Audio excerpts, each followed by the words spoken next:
Hey y'all, today we are talking random versus biased samples.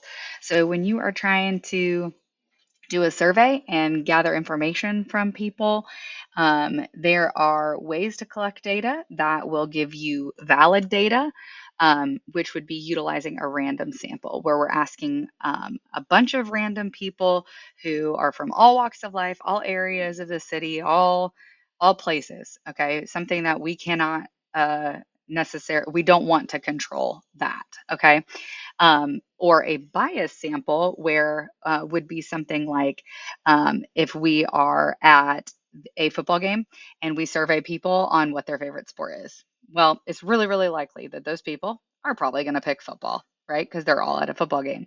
But if you ask a, a random group of people from anywhere, you want some people from the gym, some people from Kroger, some people from Publix, some people from Aldi, some people from uh, the ice cream shop, what their favorite sport is. You're going to get a much more varied response, which is going to be much more random and therefore give you more valid data. Okay, so we're going to look at several situations and decide, are they random or are they biased, and why? Okay, so this first one says you want to know which store shoppers at the mall visit most. Okay, so you ask every 10th person as they enter the mall which store they will visit.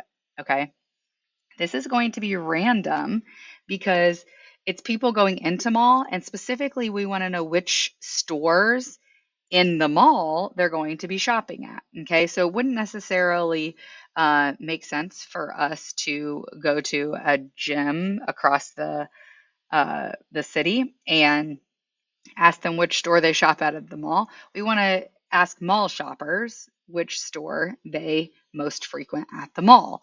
Okay. And we're asking every single person who enters. So we're not just standing outside Dick's and asking them which store they're going to shop at, right? Okay. So it is random because we're asking each 10th person is very regimented. Okay. So that makes it a random sample as opposed to being like, oh, this guy looks like he's in gym shorts. This person looks like they're in gym shorts. This person looks like they're in gym shorts. Well, they're probably all going to Dick's, right? Okay. So by asking each 10th person, it gives us a more varied response. Okay. Now, this next one says you want to know which store shoppers visit most, and you enter the toy store and survey 20 customers. Okay. This one's biased because you're probably going to get a lot of responses that say the toy store because you are in a toy store. Okay. A hip hop radio station wants to know what type of music is the most popular. They ask their listeners to call in and select. Well, if we're listening to a hip hop radio station, the listeners of a hip hop radio station probably like hip hop. Okay. So that is going to be biased. Okay. Next one, you want to know what seventh grade students think of their science class. So you pull 100 random seventh graders. Okay, that is going to be random. Okay, you would ask the computer to generate a random list of 100 students. Okay, that would be random. All right, now there are several other here for you to try on your own. All right, remember, random is going to be something where you don't have any control about the response that you're going to get. Okay. Bias is going to be you're asking a certain group of people who are probably going to all lean in one direction based on what you're trying to find. Okay. So give those a shot.